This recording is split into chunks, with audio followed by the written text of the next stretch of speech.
इस्लाम ने मर्द औरत के अलग अलग दायरा कार की हदबंदी की है, अलग अलग दायरा कार की हदबंदी की है।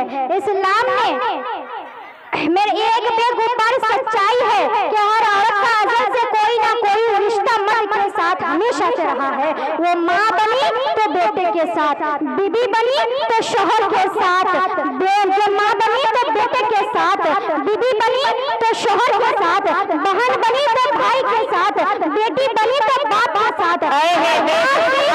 माशाअल्लाह।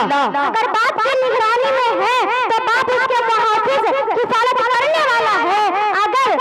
बेटा है, भाई है तो उसकी इज्जत व आबरू का रखवाला है। अगर शौहर है तो अगर शौहर है तो बीबी की जो बीबी के मुहाफिज की फर्क करने वाला है।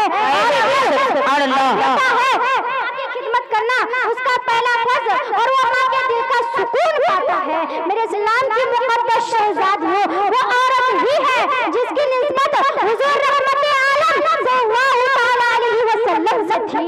वो औरत ही है जिसको सबसे पहले वही इलाही सुनने का शर्फ हासिल हुआ। वो औरत ही है कि जिसकी निस्बत से हुजूर रहमत आलम सल्लल्लाहु अलैहि वसल्लम थी। यार मेरे इस्लाम की मुक़द्दस शहज़ादियों, मैं आप लोगों से कहना चाहूंगी कि वो औरत ही है कि जिसकी अच्छी तालीम और तरबियत पर जन्नत का किस्सा सुनाया गया। वो औरत ही है कि जिसकी जो हज़रत आदम अलैहिस्सलाम जैसे जलील कद्र पैगंबर की घबराहट और तन्हाई को दूर करने के लिए पैदा किया गया। और वो औरत ही है कि जिसको सबसे पहले जिसके कदमों के नीचे जन्नत रख दी गई है। मशहूर शायर माशाअल्लाह अल्हम्दुलिल्लाह। खाना ही नहीं तूफान है, तू खातूने खाना ही नहीं तूफान है, तू हया का देश है, तू शर्म की पहचान है, तू कायनात का दुल्हन निजाम, तू बैठ जाए तो कायनात का दुल्हन निजाम, तू सुधर जाए तो रोशन क्यों ना हो मिल्लत का नाम। गा तू है आमना हवा कभी है फातिमा, गा तू है आमना हवा कभी है फातिमा, तू कभी है आसिया मरियम कभी है हाजिरा। खुदा के दीन को आज फिर मेरी जरूरत है, खुदा के दीन को दास्तान तरक्की है नहीं तदवीन को। जज्बा इशार हो जाए सफर,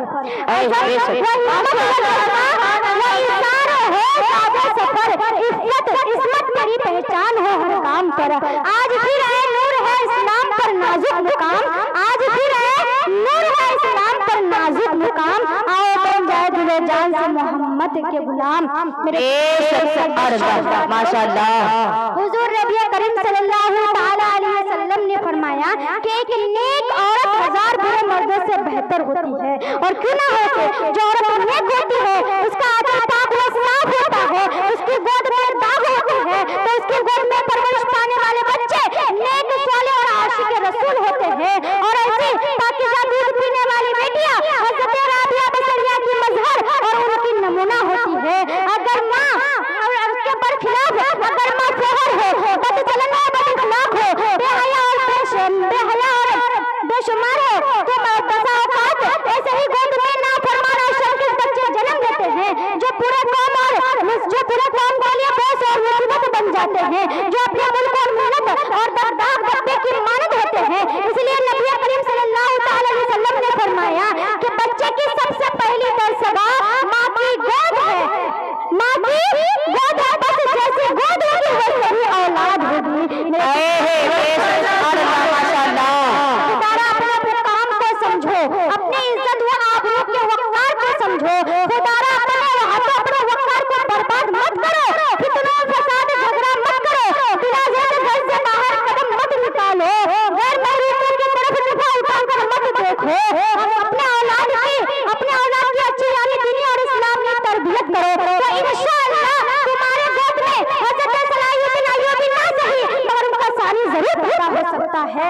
तुम्हारी गोद में हज़रत राबिया बसरिया ना सही मगर उनकी करीज़ा जरूर पैदा हो सकती है।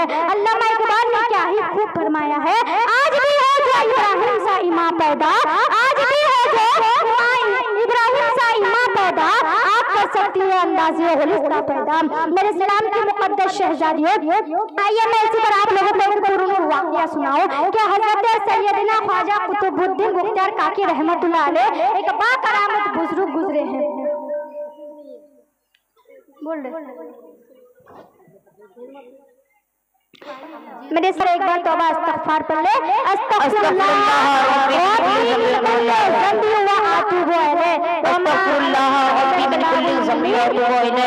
अस्सलामु अलैकुम व रहमतुल्लाहि व बरकातुहू।